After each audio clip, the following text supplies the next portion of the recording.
Welcome to Hotline TV. I'm Tim Saad. And I'm John Mercurio. Today on the show, Tim and I are going to take a look into the future, all the way to 2010, boys and girls, because that's the year when redistricting could bring some big changes to Capitol Hill. And by Capitol Hill, I mean the country.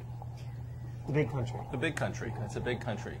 All right, Tim, what do you think the regions are? Let's just start off. You are following this redistricting story closer than anyone in America. You're sitting there at night with the computer models. You're looking at the different demographics. You're changing up the maps. You're like Tom DeLay circa 2002. Very at much this so. point. Very much so. But it's sort of a nonpartisan Tom DeLay with less hair. What are the regions at this point that you believe, according to your analysis, are most likely to be affected by 2010? Well, the states that are going to lose seats are going to be the ones in the upper Midwest and the Northeast. Pennsylvania, New York, Ohio, Michigan. Even states like Iowa, Minnesota, and down sort of that way. Right. Those are the states that are going to lose power, and those are the ones that have traditionally been losing power over the last 20, 30 years. Yeah. Pennsylvania has lost two almost every decade, and Michigan. George Gekas. George Gekas, he got put in that member-to-member district and lost. Yeah. The battle of the no names. Right, exactly. So you have those states that are going to lose population, right. population and seats, and then you have the South and the Southwest, obviously where the population share trends have been moving for 20, 30 years, that are going to pick up the seats. Florida, Georgia, on the Southeast, and then you have Texas, which is going to be a big winner in all this. They're going to pick up 3, maybe 4 seats, which is that's huge. That's a huge deal. As I recall from the 2000 redistricting, there was no state that picked up that many seats. I mean, there was 3, I think, at the most. 3 in Texas. Florida picked up 2. Yeah, Georgia picked up 2. Yeah, so 3 and 4 would be a huge number. Yeah, 4 would be a huge number. And Arizona may also be a bigger winner, 1 or 2 seats. Right. Election Data Services put out this big report right at the end of 2008 that detailed a lot of these changes. They also think California may lose a seat, which would be the first time I think I read since the 1860s that California has lost a seat in redistricting. And they've got this huge budget problem out there that's probably not helping. That's right. Well, that puts a lot of spotlight on Texas for the 2010 elections, right? Not just for the governor's office, where Rick Perry is up for re-election, but the state legislature, which at this point is still controlled by Republicans, so that'll be fascinating to watch. It is still controlled by Republicans, but Republicans in the state house, and they still have a 4 or 5 seat majority, and that's it.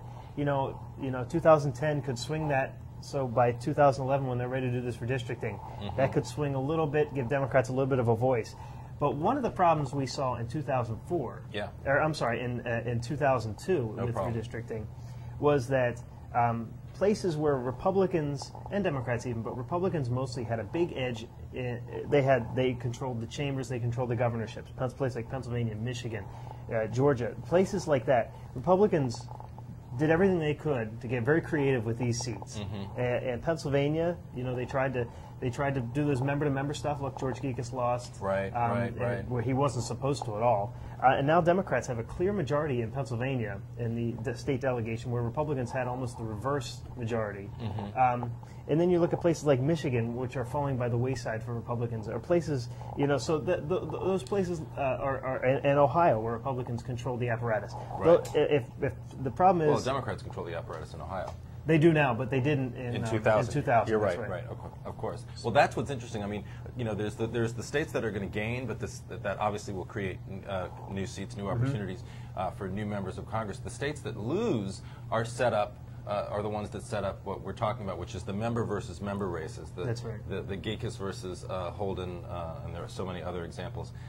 Any sort of early speculation on who may be facing one of those member versus member races? It's way too early. James Cow in Louisiana? He may be affected if Louisiana does lose a seat. Obviously, New Orleans is going to get smaller since the population has moved.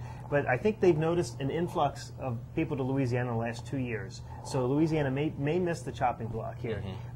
The speculation, it's way too early to speculate yet because we really don't even know if these numbers are true. But Iowa, there's some talk that Steve King in the 5th District, which is the whole western part of Iowa, might get shoved in with a member-to-member match against Tom Latham. Interesting. So that would be an interesting member versus member. And that's a nonpartisan commission in Iowa. That's right. That comes up with that's a board that puts that together.